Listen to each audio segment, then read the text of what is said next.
Welcome once again to our reading of the Mortification of Sin by John Owen. This is Chapter 6, What Mortification Is. Now let's discuss what it means to mortify a sin in general, which will help us understand specific directions. Mortifying a lust involves three things. First, it is about weakening the habit of sin or lust. Second, it involves constantly fighting and contending against sin. Third, it is about frequently succeeding against any lust. 1. Habitual weakening of sin. The first aspect of mortification is weakening the habit of sin. Every lust is a corrupt habit or disposition that continually inclines the heart toward evil. That's why someone who hasn't truly mortified their lust has every imagination of the thoughts of his heart, only evil continually. Genesis 6:5. They are always under the power of a strong inclination to sin. The reason a natural person isn't always pursuing one lust day and night is that they have many to satisfy, each one demanding attention. So they pursue various lusts, but their overall direction is towards self-satisfaction. Let's assume that the lust or disorder we're discussing is a strong, deeply rooted, habitual inclination and bent of will and affections toward a specific sin. Although it may not always be actively stirring up thoughts and desires about its object, it still influences the heart to be fully set in them to do evil, and to make provision for the flesh, Romans 13:14. Sinful habits differ from all natural or moral habits in several ways, including their violent and impulsive nature. Lusts are said to fight or wage war against the soul, 1 Peter 2:11, rebelling and rising up in opposition, Romans 7:23, and leading captive upon success in battle, all works of great violence and impulsiveness. The first step in mortification is weakening this habit of sin or lust, so that it doesn't rise up, disturb, provoke, entice, or disquiet as easily as it naturally would. James 1:14 and 15. A. Limitations to this truth.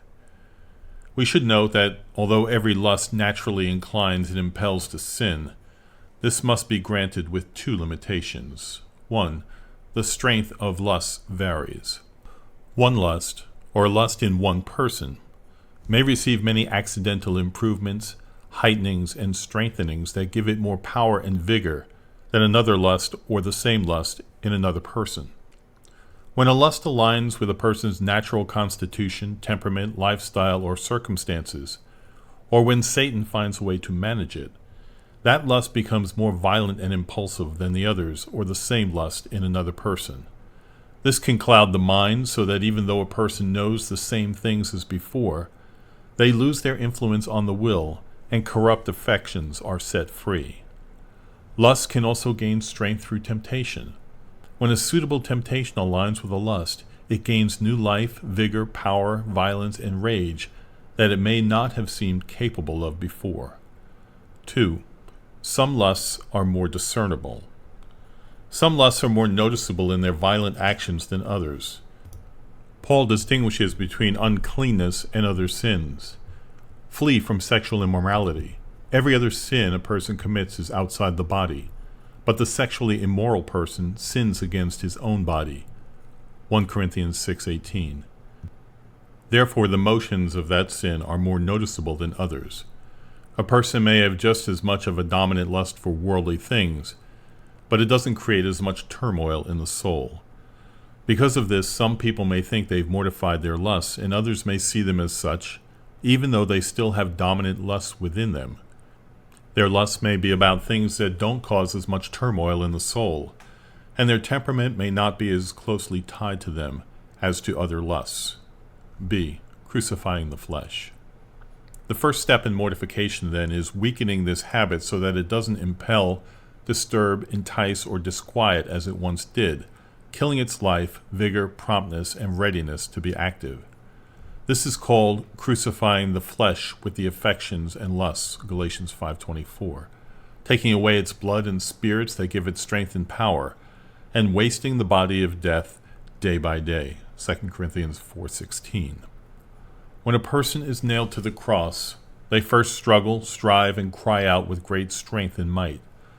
But as their blood and spirits waste away, their struggles become weaker and less frequent, and their cries become quieter and harder to hear. In the same way, when a person first confronts a lust or disorder, it struggles violently to break free and cries impatiently for the satisfaction and relief. But when mortification weakens it, it moves less often and more faintly, cries less frequently, and is barely heard in the heart. It may have occasional dying pangs that seem to show great vigor and strength, but these pass quickly, especially if the lust is kept from significant success. The Apostle Paul describes in Romans 6:6 that the old man is crucified with Christ, meaning that the sin is crucified or nailed to the cross.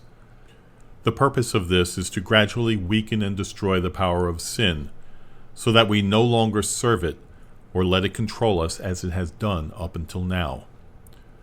This applies not only to physical desires or worldly things, but also our thoughts, emotions, and natural opposition to God. Whatever form this corruption takes, it must be effectively dealt with through mortification. Otherwise, all efforts to fight it will be futile. It is like trying to remove the fruit from a tree without addressing the root. The tree will continue to produce more fruit. Some people may try to fight the visible symptoms of sin, but fail to address the underlying cause, making little progress in their spiritual growth. There are two main aspects in our fight against sin. 2. Constantly battling and contending against sin. Being able to consistently fight against sin is a significant part of mortification. When sin is strong, it can be difficult for the soul to resist it. We may feel overwhelmed and unable to effectively fight back. To successfully battle sin, we need to A. Recognize the battle. We must be aware of the enemy we're dealing with and treat it as a real threat that must be destroyed. If we don't take our struggle with sin seriously, we won't make progress in our spiritual growth. We need to know and understand that the plague of our own heart, 1 Kings 8:38, to effectively combat sin. B. Know the enemy. We should strive to understand the tactics, methods, and opportunities sin uses to succeed. This knowledge will help us prevent sin from gaining a foothold in our lives. The more we understand our own weaknesses and the strategies of sin, the better equipped we'll be able to resist it. C. Attack daily. We must continually fight against sin, never assuming it's dead just because it's quiet. We should work to weaken and destroy every sin every day, as Paul advises in Colossians 3:5. 3. Achieving success against sin. Success in this context means not just preventing sin from happening, but actually overcoming it and achieving a complete victory. For example, when we recognize sin at work in our lives, we should bring it to the law of God and the love of Christ, condemn it, and pursue it until it's completely defeated.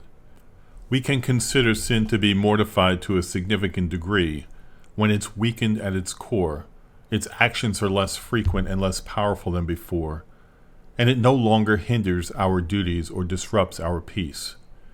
When we can calmly and determinedly fight against sin and achieve success against it, we can experience peace with God throughout our lives.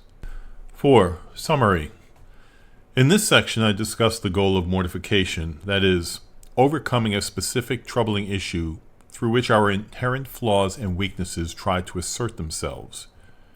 First, the foundation of mortification lies in weakening sin's internal influence, which tempts, entices, and pushes us towards evil, while rebelling and fighting against God.